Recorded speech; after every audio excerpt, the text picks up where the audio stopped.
for 10 years, COSAS, COSATU, Azanian Students Organization, you name it, he did it. He's also been, I think, quite important. I see my student now, Annette Crystal at the back, the DDG who's in charge of performance monitoring and evaluation. I think the Premier has been pushing very hard for that to become real and take concrete form in provincial government. He has, for those of you who are feeling that you want his academic credentials, he does have an MSc in public policy from a lesser known university, somewhere in the University of London. I've never heard of it. And with me, he sits on the board of the Catarata Foundation. So, ladies and gentlemen, please welcome the Premier of Foundation.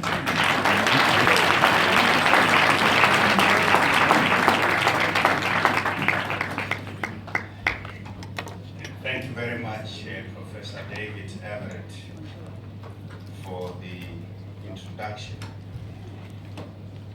I should acknowledge you as the head of the School of Governance, Professor Rothmore, who's in charge of our GCRO.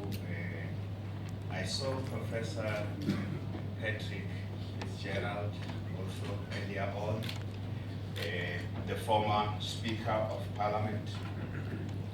Ramex, we miss you.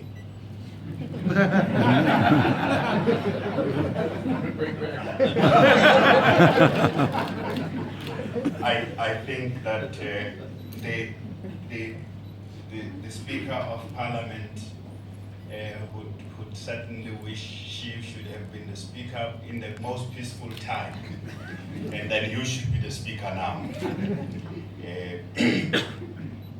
There are MECs who are here, also members of mayoral committees from the municipalities and the various government representatives who are with us, distinguished guests, ladies and gentlemen.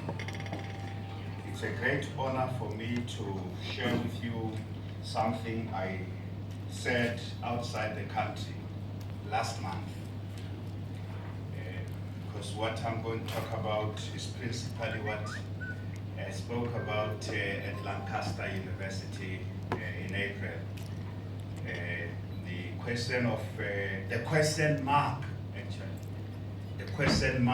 about the Africa Rising narrative, and whether there is something we are missing in driving an agenda for Africa's development at the level where it matters most, that is in our cities, and whether we pay adequate attention to city development as a national concern, not as a question for cities. So I think the central issue that I would like us to discuss is whether we're paying adequate attention to the state of cities as a national question.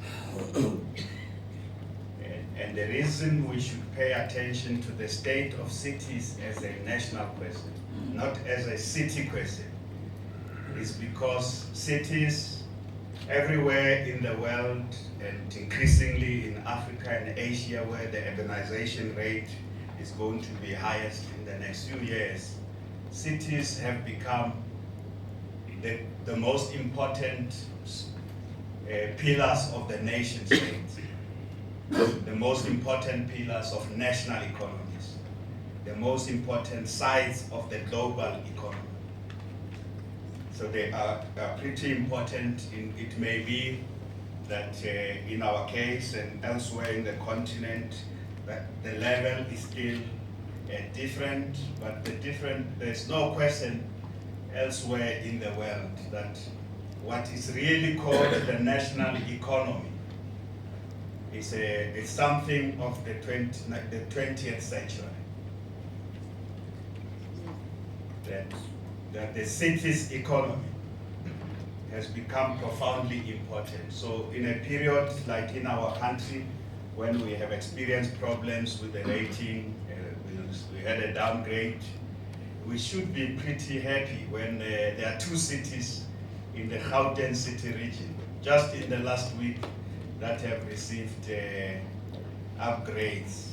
It says something about the national economy, by the way. So this dynamic between what is national and what is city is in